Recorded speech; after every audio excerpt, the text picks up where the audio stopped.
ওমা হ্যাঁ বলো। বলছি শুভ দুপুর। দুপুর। তা বলছি দুপুর তো অনেক হয়ে গেল, তা খেতে দাও। চলে আসো, তোমার জন্য তো বাড়া শুরু করে দিচ্ছি।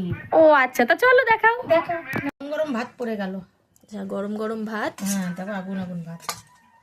আমাদের আবার তার সঙ্গে পড়ে গেল আলু সেদ্ধ। গরম গরম ভাতের সঙ্গে আলু সেদ্ধ খুবই ভালো লাগে। একদম। তার সঙ্গে যদি বেগুন ভাজা পড়ে তাহলে আরো ভালো লাগে। এই যে বেগুন ভাজা, একদম। গরম গরম ভাতের সঙ্গে আলু সেদ্ধ বেগুন ভাজা হলে তো আর কিছু মানে, কিন্তু আজকে রান্না বাড়া করেছি।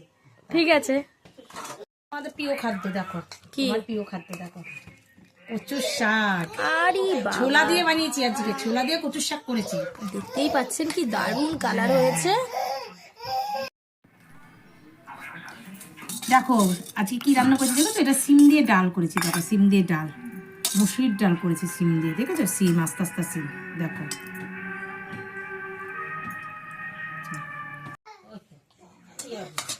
এটা কালকের মাংস বাবা, কালকের মাংস ছিল একটু, হ্যাঁ সেটাও দিয়ে দিলাম, আজকে মাংসটুকুও দিয়ে দিলাম। হ্যাঁ হ্যাঁ ঠিকই আছে, কষা কষা দেখেছো, কষা কষা মাংস। একদম কষা কষা মাংস। হ্যাঁ চাটনি, ও বাবা, আবার টমেটোর চাটনি। টমেটোর চাটনি। হ্যাঁ তাহলে তো আর কিছুই চাই না আমার, মানে দারুণ রান্না বান্না করেছো তো আজকে তাহলে। দেখো হুম, গরম গরম, তার সঙ্গে আলু সেদ্ধ বেগুন ভাজা হলে তো কোনো ব্যাপার না, কিন্তু তার থেকেও ভালো আছে কচুর শাক। ছোলা দিয়ে কচুর শাক করেছি, হলো।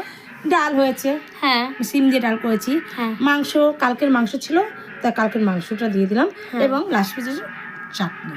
বাহ, তাহলে আজকের রান্না বান্না তো দেখতেই পাচ্ছেন, একেবারে দুপুরবেলার দারুণ খাওয়া দাওয়ার সমাহার চালু হয়ে গেছে। তো আমাদের ভিডিও আপনাদের কেমন লাগে সেটা কিন্তু অবশ্যই জানাতে ভুলবেন না। যেটুকুই, টাটা।